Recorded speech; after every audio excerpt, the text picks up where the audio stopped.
Welcome to the Nerd Talk podcast, Nerdy Talk for nerdy fans. I'm your host, Remington Keyes, and joining us today is Andy Hastings. Now tell us, Andy, what is a little bit what you do? I'm a graphic designer. I've worked at advertising agencies, graphic design. Currently, I'm an author, and I've written a book called Space Ranger: The Martian Uprising. It's a retro sci-fi thriller. It is the first of what I intend to make a 3-part series. All right. And so what inspired the world of Space Ranger? And was it a single idea or something built over the time? Well, this probably started a little over 20 years ago. And I've always been interested in vintage, I guess you could say sci-fi. Classic sci-fi now is almost what I grew up with in the 80s, but I really liked a lot of the stuff that was built even before I was born. A lot of the old black and white serials that would play in the Saturday matinees, the classic movies with the flying saucers, crashing into buildings and things like that. I've always loved this romantic view of the future that they had from the 30s through the 40s and even the early 60s. And I just started getting a lot of these ideas of scenes of what if you could.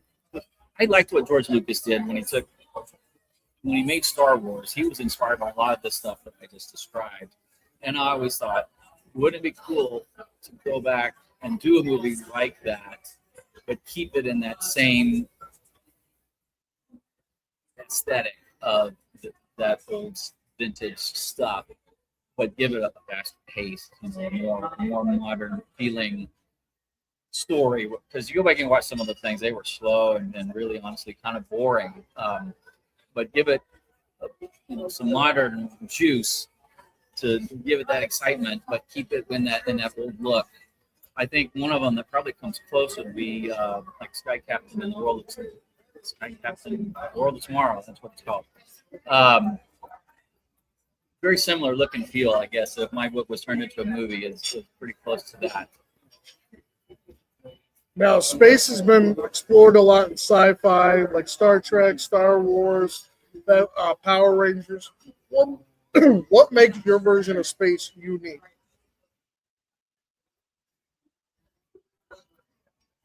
I think one of the things that I liked about this older vintage stuff, especially you even go back and read some of these old magazines of amazing stories and stuff like that, is they were really more science fantasy. I guess you want to technically get the term right, than science fiction. I think today, the more modern science fiction, a lot of it, they're limited to a lot of scientific discoveries that have been made, and they feel like they got to stick within that, or they're just not taken seriously. But these older things, they weren't limited by that. They were only limited by their imaginations and things they could come up with.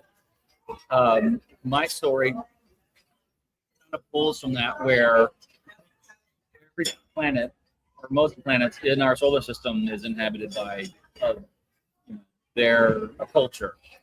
And I thought that always was kind of a cool idea. If you could just go planet hopping within your own solar system, rather than like Star Wars, they got to do light speed travel to get to these other systems to find the Goldilocks planet, like Earth, that's around that particular sun. I kind of like the naive look of the future. It's not that I dislike the other. It's just that it's just pulling from the way they viewed it. And there's just a certain amount of charm. Well, it's funny that you say that, because I feel like my version of space is very similar to that in my book. It's not going light speed across the universe, it's going back to back to back, So like we're very similar when it comes to that kind of thing. They're neighbors, and it makes conflict, I guess, possibly feel a little more serious because they're closer. Although if you travel that fast, I don't know that makes a difference in space. But it works out at least that way in my book conveniently. All right, so who is your main character of Space Ranger at their core, and what makes them different from other space heroes like Flash Gordon, Luke Skywalker, Captain Kirk? My main character, his name is Jethro Rogers. He goes by the nickname Jet Rogers. So it goes from a nerdy sounding name like a cool sounding name. But his supervisor always calls him Jethro, especially when he's in trouble. His motivation, and I don't put this heavy in the book, but it is hinted at it. And if you know what you're looking for, you'll see that it's there. His grandfather was a space ranger, and his grandfather, his name was Nate Rogers, but he went by the nickname Buck. So there's the throwback to the old Buck Rogers series, but he wasn't Buck Rogers. That was just his nickname. I thought it was just fun to work that in the mind of this young Jet Rogers growing up. He idolized his grandfather and thought he was almost a superhero, but in his untimely death, his grandfather's untimely death, he really didn't get a whole lot of recognition. And in a way, there was some secret things going on that was swept under the rug and just never really found any closure. And yet, growing up and wanting to become a ranger, in a way, subconsciously, he's trying to fulfill what he always knew the type of man his grandfather was and never got recognition for. That's his motivation. That's kind of what pushes him, whether he realizes it or not. How much real science did you incorporate into your story versus pure imagination? Oh, that's a hard question. I think a lot of it is kind of, we grow up knowing, I guess, so many scientific things these days that some of it just, the laws of physics and how a spaceship should work and stuff like that plays in. There's a spaceship battle that I have that I tried to write in a way that would be reminiscent more of a submarine underwater battle in the way that it takes place.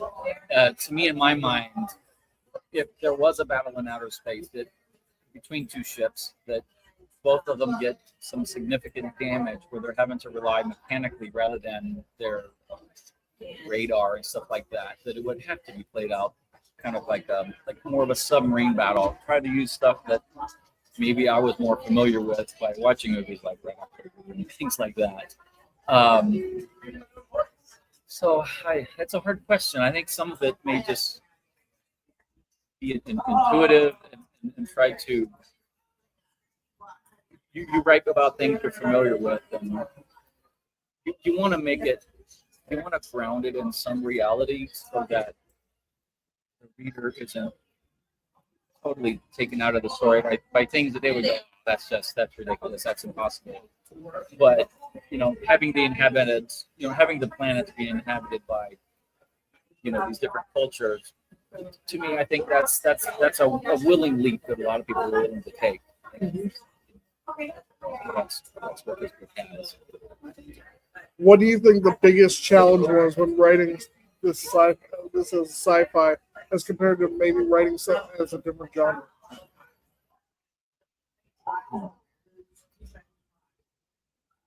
Well, I think what made it easier for me was by the time that I started writing this book, I had really exposed myself to a lot of this vintage sci-fi from the silent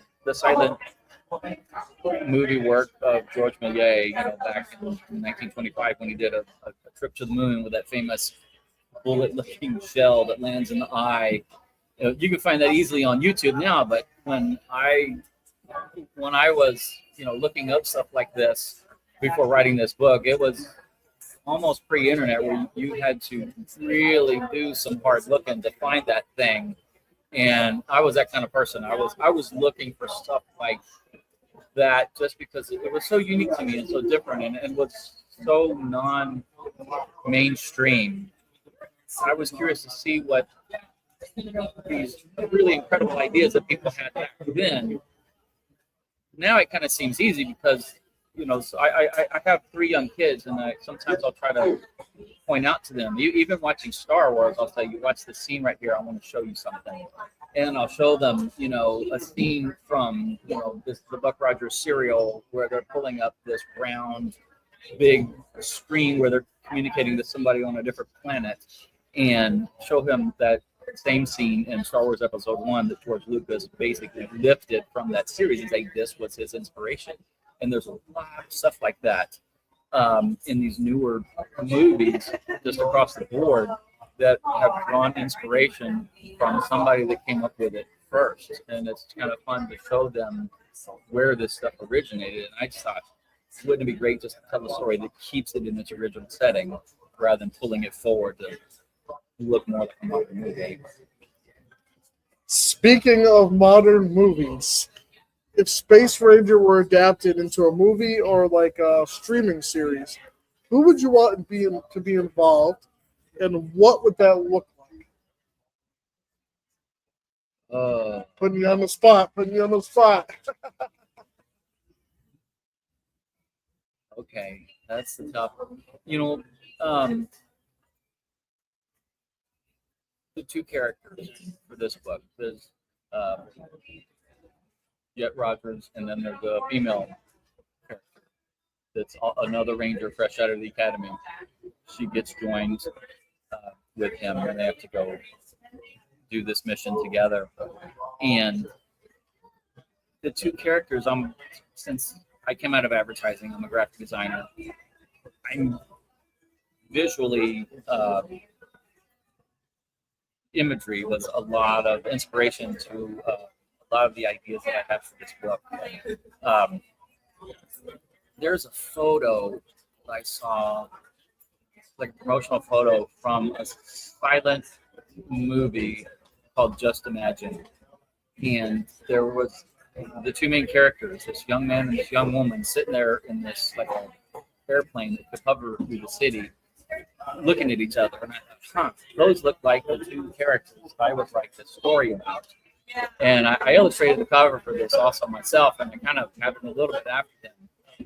And just kind of taken from their personality. When the movie that I mentioned, Sky Captain and World of Tomorrow, they cast Jude Law as the main character for that.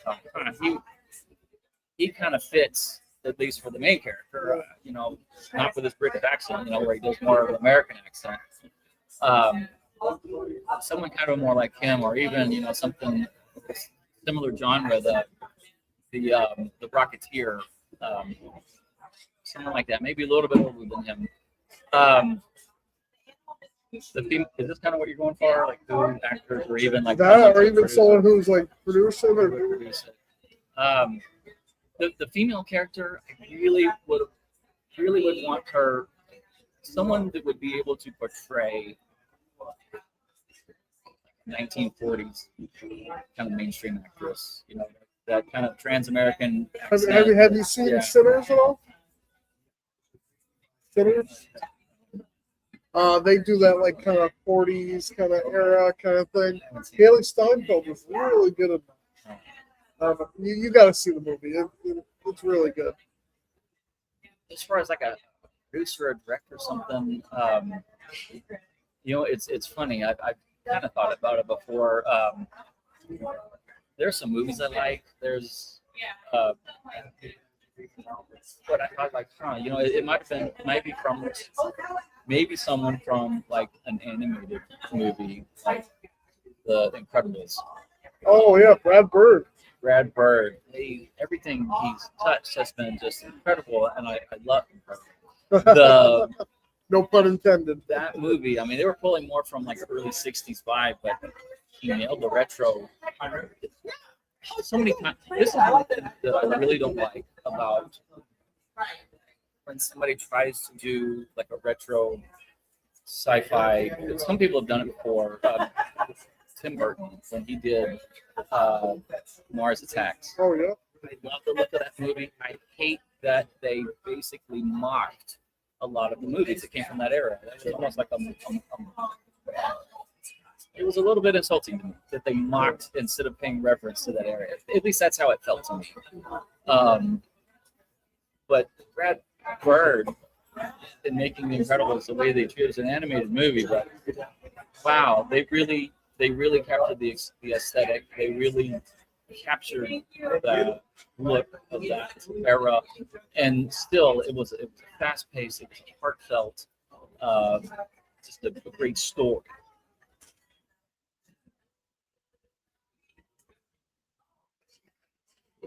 What message or themes do you hope readers take away after finishing your book? It's funny. I just talked to a guy that was an older gentleman who was going through some of his favorites. There he goes right there. Some of the older science fiction and how he loved some of the messages that they had, especially kind of warnings about the future and deeper messages that might not have been allowed to be produced back then in a mainstream story, but because it was veiled in the metaphor, in science fiction, they could get away with it. And I was like, well, I don't think I've got a deep message like that to tell in my story. It's kind of more just an action adventure, I guess, kind of more along the lines of the Raiders of the Lost Ark or something like that. There's no deep message in that. It's just kind of the basic good versus evil in the situation that these characters find themselves in, and just not giving up. Keeping going even when things look dark. To just keep going and doing what's in your heart and mind, the right thing to do, and seeing good come through in the end. That's another thing that I like about older classic American cinema is when you compare it to a lot of like foreign cinema, like several decades ago. Movies that came out in America were always very positive. It was always the underdog, the good guy. As long as he stayed true to himself and fought hard, he would come out on the end. I know always go that way, but I think that's what a book and a movie is supposed to do. It's be inspirational and give you a break from reality and give you a fun ride. I tell my kids, we put a movie on, it's like sitting down in a time machine. I want to go someplace different. I want to go someplace exotic and fun and give me a thrill ride. And that's what this story tries to do. All right. What can fans expect in the future from you? Are you going to be doing sequels, spin-off? What's going on with your book? I intend to make this into a trilogy. I've already got the second one roughly outlined. There's some detail I still need to get worked out in the story, but it's mostly there. The title, at least the working title right now, will be The Monuments of Venus. And I think that's what this book, the first one, The Martian Uprising, is written that you get to the end of it, it could feel like a standalone book. Everything wraps up in the end, kind of like Star Wars, that first movie did. But I put some things in there that I intend to unpack and expand into a much better story for the next two. And what's your advice for young listeners that want to be an author much like yourself? What kind of advice would you give to the younger generation? If you go on YouTube and you look up that channel, you're probably going to get 100 or more different types of advice for that. I would just say, it's kind of a famous saying. It's like, write what you know, or write what you're familiar with, or write what excites you. It took a little while for me to write this book, partly because I got through like my first draft and started having kids and put it on the shelf. And it wasn't until years later when my oldest son was old enough to read it, and went through the little 3-ring binder where it had some printouts, and he got to the end. He's like, "Dad, what are you doing sitting on this thing? You got to finish it." And so he kind of pushed me to get it done, but I don't know that I would have gotten all the way through it if I hadn't been writing about something that I didn't really truly excite me. Well, thank you for coming on the show. We really appreciate having you as a guest. Just tell my fans where they can find your book and where they can follow your journey as an author. My website is rockettreehouse.com. Not on a whole lot of social media right now. My wife and I, we tell each other we're a little bit antisocial. We'll see how that works as we go forward, needing to promote this book more. But I'm available on the website. The book is available on Amazon, and I have an audiobook that is going to be starting pretty quick here, hopefully by the early summer of 2026. That will be complete. And there's a sign up page on my website for anyone that wants to be notified early for the release of the second and third versions of the story. Thank you for coming on. We really, truly appreciate it. Make sure to follow this guy. His link will be in the description below for anybody who wants to catch his book. That is Space Ranger, the Martian Invasion. The Martian Uprising. The Martian Uprising. Sorry. Space Ranger, the Martian Uprising. At Amazon right now. Buy your copy today. Thank you guys for watching. Until next time, I've been your host, Remington Keyes, and we're signing out. Peace.